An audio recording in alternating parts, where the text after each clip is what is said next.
เมืองหาดไซฟงได้แก่มสั่งตั้งหาดตาแสงได้แก่1แมนตาแสงบอโอ2ตาแสงไซฟง3ตาแสงสารคำ4ตาแสงท่าเดือและหาดตาแสงสิมมโนซึ่งจะได้ประกาศสั่งตั้งให้สำเร็จภายในเดือนมิถุนายนที่จะมาถึงนี้เมืองหาดไซฟงนครเมืองจันทร์ได้จัดกล่องประชุมเผยแพร่ข้อกำหนดว่าด้วยการจัดตั้งและการเคลื่อนไหวขององค์คณะผักหากฐานตาแสงพร้อมทางการเกี่ยมความพร้อมในการสั่งตั้งตาแสงให้สำเร็จภายในเดือนมิถุนายน2026นี้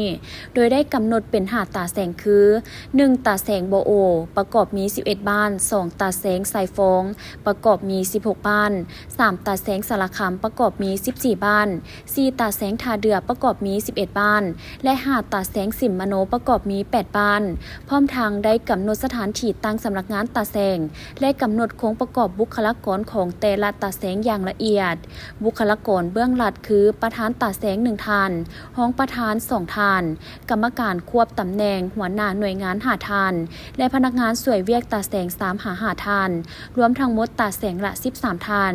ซึ่งปัจจุบันเมืองหาดไซฟงแม้นมีความพร้อมและคาดว่าในต่อหน้า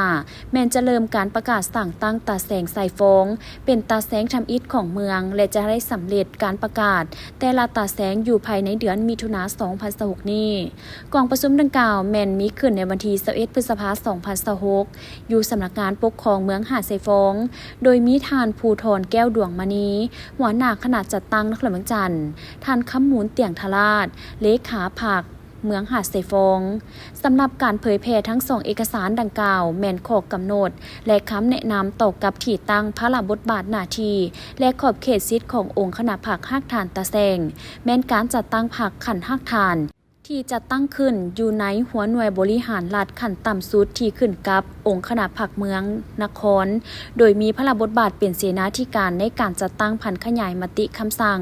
ข้อกำหนดกฎระเบียบผักกฎหมายและระเบียบการของรัฐแผนพัฒนาเศรษฐกิจสังคมของนครเมืองจันทร์แขวงเมืองนครและขั้นของตนให้เป็นแผนงานโครงการและแผนการเคลื่อนไหวละเอียดแต่ละระยะเพื่อนำไปจัดตั้งเผยแพร่และเป็นบนอิงในการจัดตั้งปฏิบัติติดพันกับการทำเอาคำคิดคำเห็นและความมุ่งมา่ปรารถนาต่างๆของประชาชน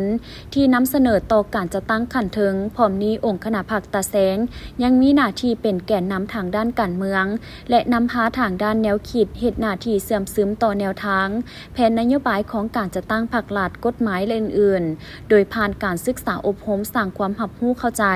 และกำแนนต่อแนวทางของผักหลัดอย่างลึกซึ้งมีระบบการนำพาต่อการจัดตั้งให้มีความนักแน่นทางด้านคุณธาตุการเมืองคุณสมบัติศีลธรรมปฏิบัติและยกสูงความรู้ความสามารถการนำพาที่เป็นแบบอย่างน้ำหน้า